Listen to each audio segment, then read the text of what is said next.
بسم اللہ الرحمن معصوموں کی مائیں کیسے گمراہ؟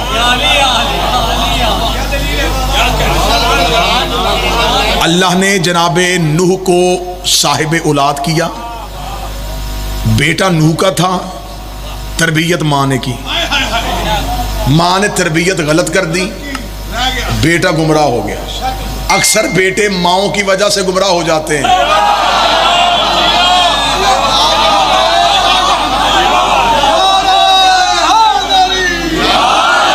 اور یہی وجہ ہے کہ ولایت علی شجرے میں جو ہوتی ہے یہ ماں کی شرافت کی وجہ سے ہوتی ہے۔ نوح کی بیوی نے نوح کا بیٹا گمراہ کر دیا، بیٹا نبی کو چھوڑ کے پہاڑ پہ چڑھ گیا، نبی نے آوازیں دی اور بیٹا واپس نہیں آیا۔ قرآن نے پورا قصہ خود لکھا، قرآن نے پورا واقعہ خود لکھا۔ نوح کا بیٹا تھا، ماں کی وجہ سے گمراہ ہو گیا، نوح کا بیٹا تھا، ماں کی وجہ سے گمراہ ہو گیا۔ اب پھر آپ میری تھوڑی سی مدد فرمائیے گا، میں پھر ہوا کے چھونکے کی طرح گزروں گا، جس نے بات وصول کر لی اسے میں داد دے دوں گا۔ خدا نے نوح کو بیٹا دیا، بیٹا ماں کی وجہ سے گمراہ ہو گیا۔ آج جو مولوی اٹھتا ہے نوح کا بیٹا نافرمان، نوح کا بیٹا جاہل، نوح کا بیٹا غصہ، نوح کا بیٹا کافر ہو گیا، خدا نے کہا حد نہیں ہو گئی، تربیت ماں نے اچھی نہیں کی، الزام نبی پہ آ گیا۔ پھر آج کے بعد نبی کی ایسی بیوی کو اولاد دینی نہیں۔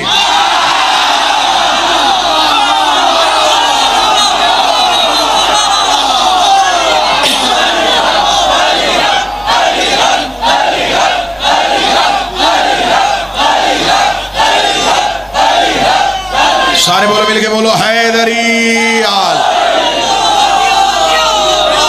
بسم اللہ۔ میں کوشش کر رہا ہوں کہ آپ تک حقائق پہنچائے جا سکے۔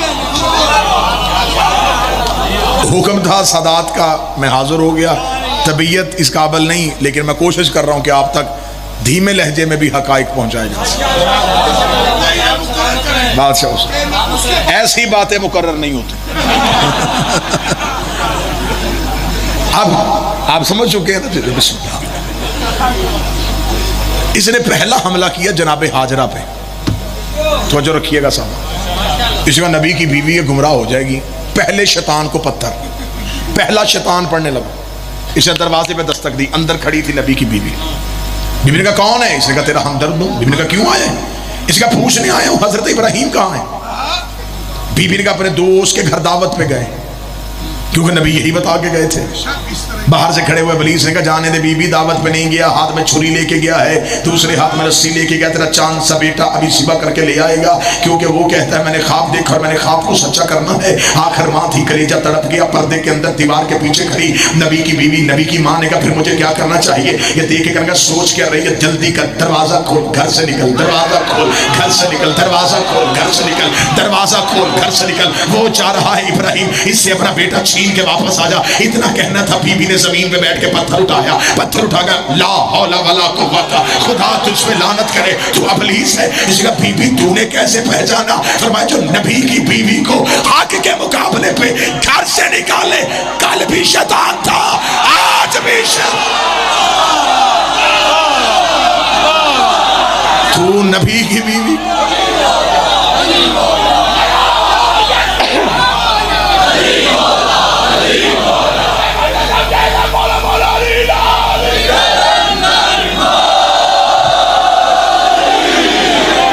تو نے نبی کی بیوی کو حق کے مقابلے پہ، بادشاہ حسین عزت ہے، شہزادی نے ہاتھوں کو سلامت رکھے، تو نے نبی کی بیوی حق کے مقابلے پہ نکالنے کی کوشش کی، تو انسان نہیں ہے۔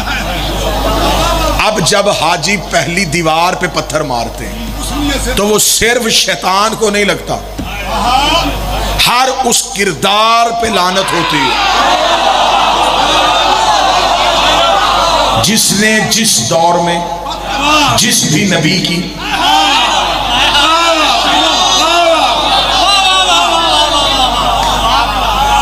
میں ثابت کروں گا ملتان میں لعنت کرتے سارے ہیں، طریقے مختلف ہیں۔ اب جب اس سے آگے گئے تو اس سے اگلا حملہ کیا ہوا؟ اس سے اگلا حملہ تب اس نے کیا جب حضرت ابراہیم حضرت اسماعیل کو لے کے قربان گاہ کی طرف بڑھ رہے تھے، یہ پیچھے سے آیا، پیچھے سے آ کے ابراہیم کے ساتھ ساتھ چلا۔ ابراہیم نے کہا کون ہے؟ کہنے لگا ہمدرد ہوں تیرا۔ ابراہیم نے کہا کیوں آ رہا ہے میرے ساتھ؟ اس نے کہا کیوں چاند سا بیٹا ذبح کرنے لگا ہے، اسے چھوڑ دے، اس کی ماں انتظار کر رہی ہے۔ ابراہیم نے کہا میں کیسے چھوڑوں، میں نے خواب دیکھا ہے، میں تو خواب کو سچا کروں گا۔ یہ دیکھ کے کہنے لگا جانے دے ابراہیم، خواب تو ہم بھی دیکھتے ہیں، سپنے تو ہم بھی دیکھتے ہیں، ہم نے تو آج تک بیٹے ذبح نہیں کیے۔ اتنا کہنا تھا، ابراہیم نے پھیرتی ہوئی نظروں سے دیکھا، زمین پہ جھک کے پتھر اٹھایا، فرمایا لا حول ولا قوت الا باللہ العلی العظیم۔ تو ابلیس ہے، اس کا تجھے کیسے پتا چلا؟ فرمایا جو نبی کو اپنے جیسا سمجھے،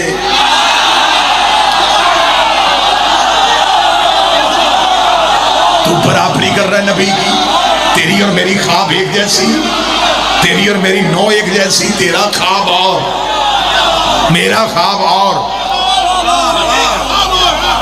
تو ابلیس ہے۔ اب جب دوسری دیوار پہ حاجی پتھر مارتے ہیں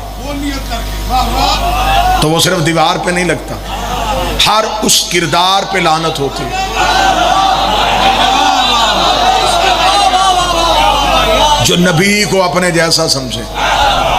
اور کچھ تو اتنے مظلوم ہیں کہ پتھر مار بھی خود رہے ہوتے ہیں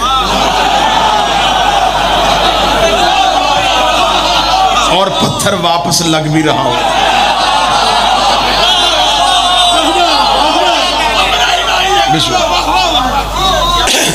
اب اس نے تیسرا اور آخری حملہ کیا حضرت اسماعیل پہ۔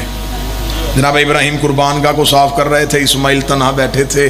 اسے بچپن کا نبی تنہا ملا، یہ قریب آ کے بیٹھ کے دیکھ کے کہنے لگا اسماعیل تھوڑی دیر بعد تیرا بابا تجھے ذبح کر دے گا، ماں انتظار کر رہی ہے، جلدی کر گھر چلا جا۔ جناب اسماعیل نے کہا اگر میں بابے کو چھوڑ کے چلا گیا تو پھر بابا کیا سوچے گا؟ اس کا جانے دے، تیرا باپ ضعیف ہو گیا ہے، بڑھاپے میں ذہن صحیح فیصلے نہیں کرتا۔ اتنا کہنا تھا، بچپن کے نبی کو جوانی جیسا جلال آیا، جلال آنا تھا، اس نے دیکھا جناب اسماعیل نے زمین سے پتھر پکڑا، لا حول ولا قوت، خدا تجھ پہ لعنت کرے، تو ابلیس ہے۔ اس نے کہا تیری ماں نے پہچانا چھپ رہا، تیرے باپ نے پہچانا چھپ رہا، تو بچہ ہے۔ اسماعیل کا تجھے نہیں پتا نبی بچپن میں بھی نبی ہوتا ہے، نبی بچپن میں بھی نبوت کے درجے میں فائز ہوتا ہے۔ اس نے تو نے کیسے پہچانا؟ فرمایا جو نبیوں کے دماغ میں شک کرے، کل بھی شیطان تھا آج بھی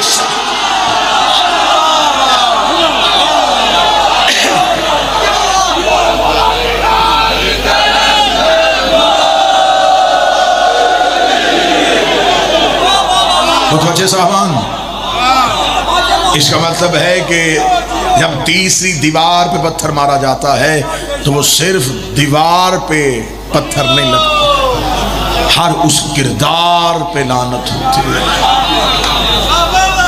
جس نے جس دور میں جس بھی اللہ کے معصوم نبی کے دماغ پہ۔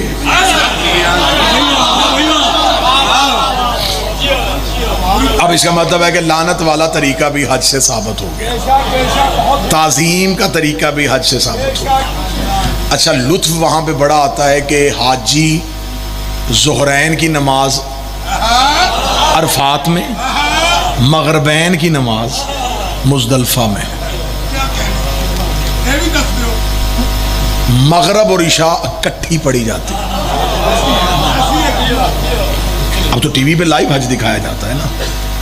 اچھا بڑا لطف آتا ہے، جو بندہ یہاں سے کفر کے فتوے سن کے گیا ہوتا ہے نا، وہ وہاں پہ جا کے جب مغرب پڑھ کے اٹھنے لگتا ہے تو وہ جانے لگتا ہے، تو وہ جو پرانے حاجی صاحب جو سالانہ آتے ہیں، ریگولر حاجی صاحب، وہ پکڑ کے بٹھا لیتے ہیں۔ کیوں؟ ایک نماز باقی، کون سی؟ عشاء کی۔ عشاء ابھی پڑھنی ہے؟ نہ سنیے بات سنیے، عشاء ابھی پڑھنی ہے، ابھی پڑھنی ہے۔ وہ تو حاجی صاحب مغرب عشاء اکٹھی۔ وہ آہستہ سے کان میں کہتا یہ کام تو پاکستان میں شیعہ نہیں کرتے۔ وہ کہتا چپ، یہاں سب کچھ وہی کرنا پڑتا ہے جو وہاں شیعہ کرتے ہیں۔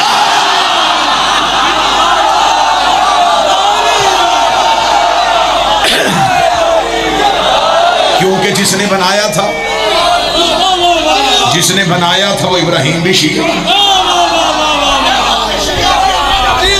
وہ ابراہیم بھی شیعوں میں سے تھا۔ اچھا اس کا مطلب تعظیم بھی حج سے ثابت، تبرہ بھی حج سے ثابت۔ عبادت بھی حج سے ثابت، سنتوں کو زندہ کرنا بھی حج سے ثابت۔ چلیں اگلے اعتراض کا اور جواب دے دیتے ہیں۔ بندے آتے ہیں مجلس میں، مجلس سنتے ہیں، مجلس سننے کے بعد چلے جاتے ہیں، رستے میں عزادار روک روک کے کہتے ہیں جی سبیل سے پانی پی لیں، لنگر خانے سے لنگر کر لیں۔ نہیں، میرے کالج دور کے ایک دوست تھے میرے، تو جب میں نے مجالس شروع کی تو وہ دوستی کی وجہ سے میرے ساتھ مجلسوں میں جاتے تھے، شیعہ نہیں تھے، اہل سنت تھے، دوستی کی وجہ سے جاتے تھے۔ میں اکثر نوٹ کرتا تھا کہ وہ مجلس میں جا کے کھانا نہیں کھاتے تھے۔ یہ میرے ساتھ ہوا واقعہ ہے، آپ میں سے اکثر کے ساتھ ایسا ہوا ہوگا۔ میں نے ان سے ایک دن پوچھا، میں نے کہا کہ آپ مجلس میں کھانا کیوں نہیں کھاتے؟ اس نے کہا جی مجھے بزرگوں نے بتایا کہ جو بندہ شیعوں کا لنگر کھاتا ہے وہ کبھی نہ کبھی شیعہ ہو جاتا ہے۔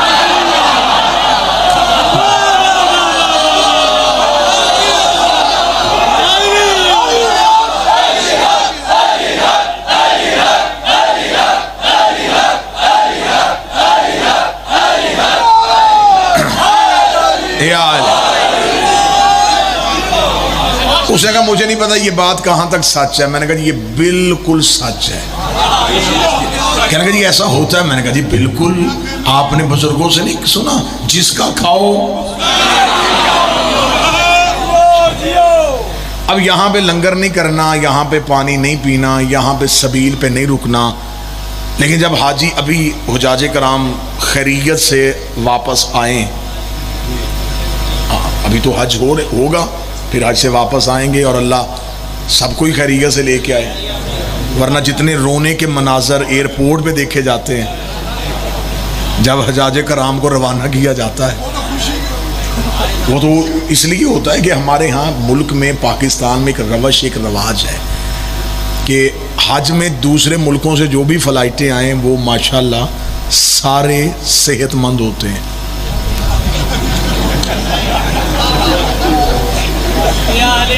میں ٹھیک کہہ رہا ہوں، پاکستان سے جتنی بھی فلائٹیں حجاج کرام کو لے کے جاتی ہیں وہ سارے ایمرجنسی کے پیشنٹ ہوتے ہیں۔ ایک رواج پڑ گیا نا، ایک روش پڑ گئی ہے، ایک ریت بن گئی ہے کہ جی بس جی حج نہیں، جی حج ابھی تو بڑا کچھ دیکھنا ہے، حج تب کریں گے جب گناہوں سے توبہ کرنی ہوگی۔ یہ ایک روش پڑ گئی نا زمانے میں، یہ غلط ہے، ایسا طریقہ نہیں۔ عبادت معصوم فرماتے وہی ہے جو جوانی کی عبادت۔ اب وہاں پہ حجاج کرام واپس پاکستان پہنچے تو آپ میری بات کو تولنے کے لیے کسی حاجی سے ملنے ضرور جائیے گا۔ جب آپ جائیں گے وہ بڑے خوش ہوں گے، وہ حج کے واقعات سنائیں گے، کیا کہنے جی اللہ کے گھر کی زیارت کی، وہاں پہ رات کی نمازیں، وہاں پر دن، کیا کہنے جی وہ تو مناظر ہی نہیں بھول رہے، وہ تو لمحے نہیں بھول رہے جو ہم نے اللہ کے صحن میں گزارے، خدا کے حرم میں گزارے۔ جب آپ اتنے معجزات، اتنی باتیں سننے کے بعد اٹھنے لگیں گے تو وہ حاجی صاحب آپ کو کہیں گے ایک منٹ رکیے گا، وہ اندر جائیں گے، چھوٹی شیشی میں پانی، اس سے چھوٹی مارکیٹ میں ہے ہی نہیں، سب سے چھوٹا سائز وہ ہوتا ہے، وہ مارکیٹ میں مشہور ہی آب زمزم والی بوتل کے نام سے کہ اس میں پانی کھجورے۔ میری بات تولنے کے لیے جب حاجی صاحب آپ کو وہ پیش کرے نا تو آپ کے حاجی صاحب یہ کیا پانی؟ نہیں جی ہمارے گھر میں پانی ہے۔ وہ فوراً کہے گا کیا ہو گیا آپ کو؟ یہ پانی وہ نہیں ہے۔ فوراً پوچھے گا حاجی صاحب یہ کون سا؟ وہ کہے گا یہ آب زمزم ہے۔ سرکار آب زمزم کو کیا نسبت ہے؟ فرمایا اسماعیل کے پاؤں سے ہاتھ نہیں ہو گئی؟ تجھے اسماعیل کی ایڑیوں سے نکلنے والا پانی سمجھ میں آ گیا، حسین کے صحن سے آنے والا لنگر سمجھ میں کیوں نہیں؟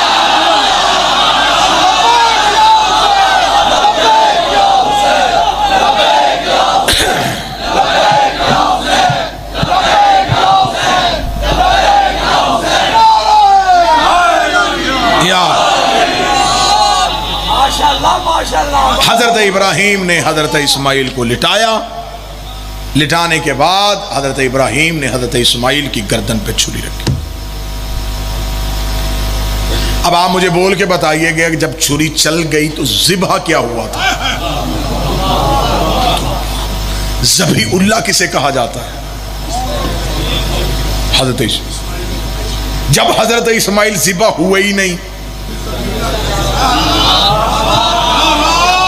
تو پھر ذبیح اللہ کیوں؟ ذبیح اللہ تو ہونا چاہیے تھا اس دمبے کو جو اللہ کی راہ میں ذبح ہو گیا.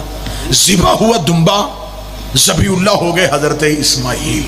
اب جا کے علماء سے جا کے تصدیق ضرور کروائیے گا کہ جب حضرت اسماعیل ذبح نہیں ہوئے تو ذبیح اللہ کیسے ہو گئے؟ تو وہ کہیں گے بے شک ذبح نہیں ہوئے, ارادہ کر کے لیٹ تو گئے تھے, ارادہ کر کے لیٹ تو گئے تھے. یہ تو اللہ کی قدرت تھی کہ اللہ نے بچانا تھا, اور اللہ نے اسماعیل کی گردن کو بچایا اور جنت سے ایک دمبے کو بھیج دیا جس کی گردن پہ چھری چل گئی, ورنہ اسماعیل ارادہ کر کے لیٹ تو گئے تھے. جب مولوی کہے کہ ارادہ کر کے لیٹنے کی وجہ سے اسماعیل ذبیح اللہ بن گیا, تو مولوی سے کہنا جو باپ کی چھری کے نیچے ارادہ کر کے لیٹ جائے وہ ذبیح اللہ ہو سکتا ہے, اور جو ہجرت کی رات کافروں کی تلواروں کے نیچے سویا رہا وہ علی اور ولی اللہ کے ہو گئے.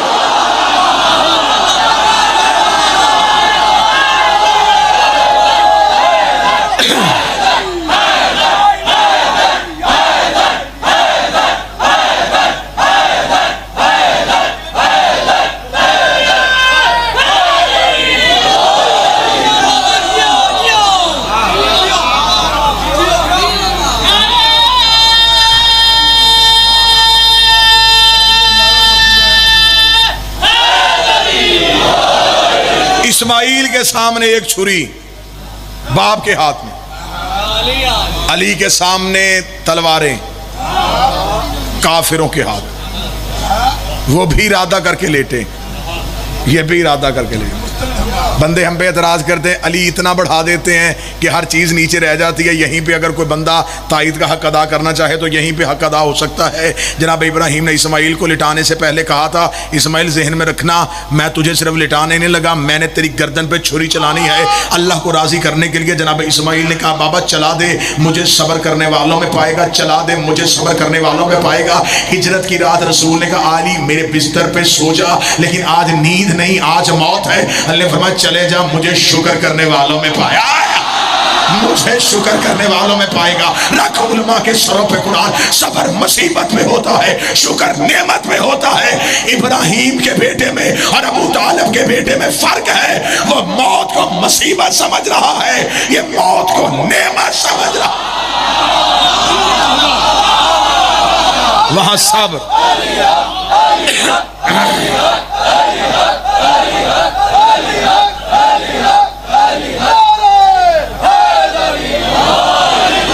وہاں مصیبت یہاں نعمت. اب جناب ابراہیم نے علی سے بغض کو تو نے اصول سمجھا ہے اور غاصبوں کو بھی گلشن کا پھول سمجھا ہے, وہ تیرے شعور سے بہتر ہے کافروں کا گناہ, اور انہوں نے سوئے علی کو رسول.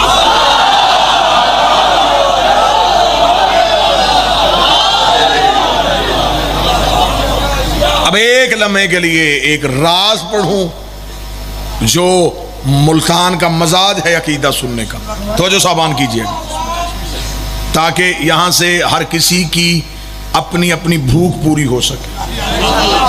یہ دلائل تھے جو میں نے قوم کے نوجوانوں کے حوالے کرنے تھے, جن کا مناظرہ ہر روز گلی کوچے چوراہے کسی نہ کسی سوشل میڈیا پہ کسی نہ کسی طریقے سے ہوتا ہے. لہٰذا میں نے ان کو ان سوالوں کے مطابق جواب دیے,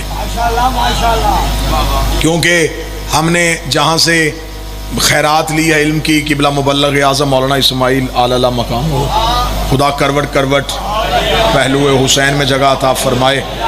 میری دھرتی کو یہ اعزاز حاصل ہے کہ میری دھرتی پہ وہ مرد کلندر سویا ہوا ہے جنہوں نے ایک جگہ پہ مناظرہ کرنے گئے تھے, اور مناظرے کا موضوع تھا جنازہ رسول اور حق بطول. یہ موضوع تھا, یہ ٹاپک تھا مناظرے کا. یہ باتیں ممبر سے اس لیے کی جاتی ہیں کہ یہ باتیں اب کتابوں میں نہیں چھپنی, یہ باتیں سینہ بسینہ چلنی. یہ اس نسل کی امانت ہے جو میں آپ کے حوالے کرنے لگا. قبلہ مبلغ اعظم مولانا اسماعیل صاحب, قبلہ نقوی صاحب توجہ فرمائیے گا, گئے مناظرے کے لیے. مناظرے کا موضوع جنازہ رسول حق بطول. رسول کا جنازہ کس نے پڑھا, کس نے چھوڑا, اور رسول کی بیٹی کو حق سے کس نے محروم کیا. یہ دو موضوع تھے مناظرے کے. وہ دور بڑا اعلیٰ ظرفی کا دور تھا, کھلے عام مناظرے ہوتے تھے. اب تو مناظروں پہ پابندی. قبلہ مبلغ اعظم مناظرے کرنے کے لیے بیٹھ گئے, مخالف ٹیبل بھی سج گیا, ادھر قبلہ مولانا اسماعیل بیٹھ گئے, ادھر مولوی بدل بدل کے آتے رہے.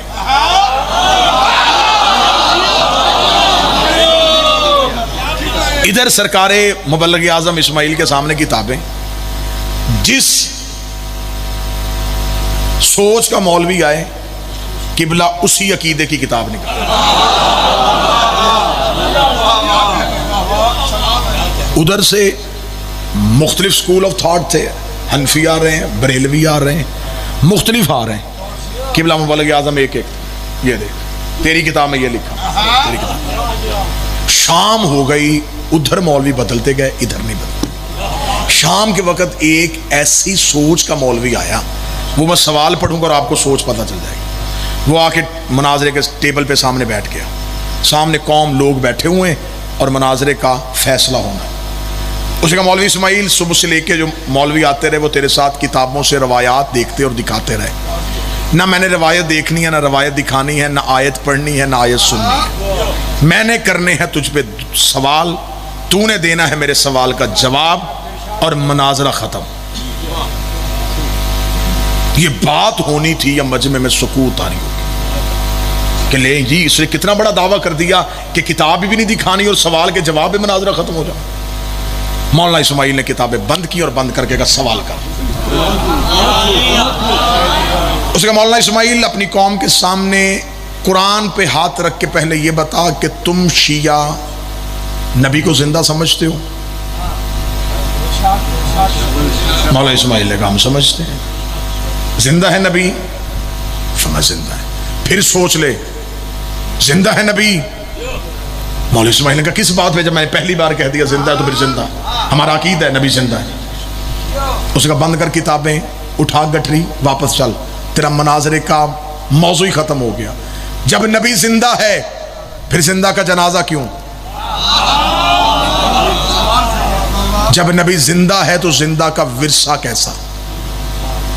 میراث تقسیم ہوتی ہے مرنے کے بعد، جنازہ ہوتا ہے موت، زندہ کا جنازہ بھی نہیں ہوتا، زندہ کی میراث۔ میں مناظرہ کرنے کے لیے تیار ہوں، لیکن پہلے قوم کے سامنے اقرار کر کہ نبی زندہ نہیں۔ کیسے کیسے لوگ دنیا سے چلے گئے جن کی قبریں ہمارے جسموں سے زیادہ مہنگی ہیں، جن کی گلی گلی میں چننے والی خیرات آج ممبروں سے بول رہی ہے۔ ان لوگوں میں اور آج میں فرق یہی تھا، ان کا مذہب شیعہ تھا، پیشہ شیعہ نہیں تھا۔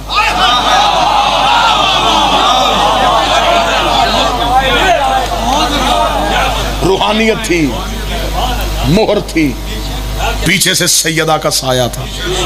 قبلہ جواب سنیے گا صرف اور آپ تائید فرمائیں گے، فقیر سید ہیں، عالم دین ہے، کہ یہ جواب جناب سیدہ کی عطا کے بغیر ہو ہی نہیں سکتا تھا۔ ایسا خطرناک سوال کہ مجمع میں جتنے شیعہ بیٹھے تھے ان کے حلق خشک ہو گئے، دشمنوں کے چہروں پہ مسکراہٹ آ گئی، پھنس گیا مولوی، اب جواب کیا دے گا؟ مولانا اسماعیل نے اپنے شاگردوں سے کہا اٹھاؤ کتابیں، بند کرو بکسوں میں، مناظرہ ختم۔ جب مولانا اسماعیل نے کتابیں اٹھوانی شروع کی، اس نے کہا نا نا نا نا اسماعیل ایسے نہیں، مائک پہ اعلان کر کے جا کہ تو مناظرہ ہار کے جا رہا ہے۔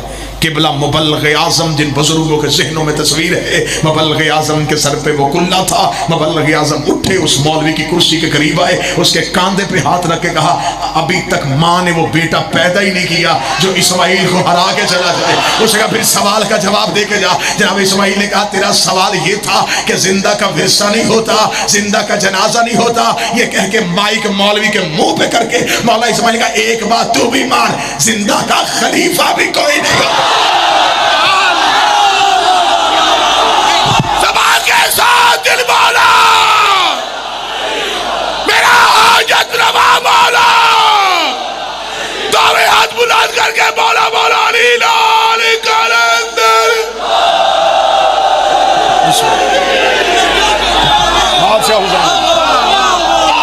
اگر زندہ کا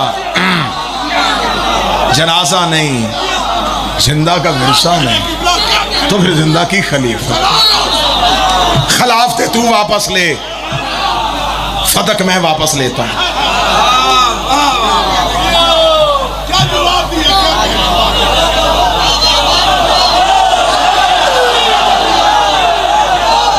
یہ عطا تھی جو صرف خوشنود سیدہ سے حاصل ہوئی.